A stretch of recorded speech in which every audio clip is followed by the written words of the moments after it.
My friend, happy holidays. We're gonna be playing All I Want for Christmas is my two front teeth. I think it should be R, but then again, I'm not a grammar guy. I'm a music guy. If we're playing this one, I'd say we're gonna be doing it in the key of D major. The reason why it's very interesting for this particular song by, who is it by? It's silly. The City Slickers. What's his name? Spike Jones. Spike Jones and the City Slickers. You can play it in D, and if you know your cage system, you can actually just move it up. In fact, if you want to learn it with a capo, you could throw it at the first fret. That means you're going to be able to play along with the LP or the long play version, the record. You'd be doing like a D sharp, but you'd be playing all the same chords. So I'm going to show it in standard, so you can just play it along with the other videos. I'm doing a whole series, so if you're a part of a group and you want to watch the banjo or the piano or the guitar, the ukulele, multiple different instruments, same song, you can come together and play the same stuff for this holiday. So here we go. We're doing D major. Our D major is going to go to an E dominant. Now our E dominant is just like our E major, but we're going to remove a finger. Nice. When we play an A major, but we play the A dominant, we're just removing the middle note. We're keeping the E and the C sharp and then opening up the A to play a G. It gives you that blending tone.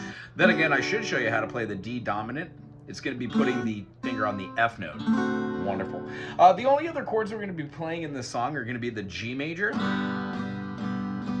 Interestingly enough, when we play our diminished chord, we're going to be playing the top string on the F and the third string, the G string, as a G sharp. And it's going to give us our G sharp diminished 7. And then that chord's going to be falling directly into a D, then an A, then a D. We're going to be playing a precarious F sharp major right here, and then a B minor. Quick switch. We're not using it as a dominant either, believe it or not. You can if you want to, but you don't have to. You can put your pinky down. It's going to go then to a B minor and hold that out until we hit an E dominant.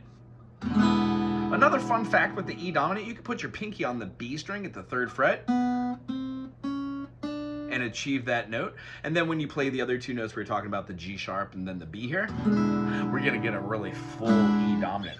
That essentially is all the chords for this song. It does a little rhythm thing I'm going to show you right here. The rhythm, just try all downstrokes in the beginning. Then you could add your down-up 8th notes or your 16th note in different types of polyrhythms in there. We're going to go, all I want for Christmas is my 2 front teeth. My 2 front teeth. Yes, my 2 front teeth. Gee, if I could only have my 2 front teeth, then I could wish you a Merry Christmas. 2, 3, 4. G seems so long. G sharp diminished 7. I can say D. Sister Susie sitting on a pillow.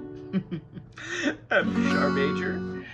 Oh, every time that I try to speak, all I do is whistle. D. All I want for E dominant is 2 front teeth. A dominant. 2 teeth is really what I want. And G, if I could only have my G dominant, then D with the A in the bass, and then A dominant, and then D. Notice how I did a little stop between? It's because there's not supposed to be any chords. It's NC in most of your literature, and it's going to be put down as being a no chord function. So when you play your D with the A in the bass, quick mute, A, and then back to D. It's a great way to end the first verse, and then second time when you go through all the second verse, you're just going to want to do the whole thing again and then maybe end on a big finish where you're like,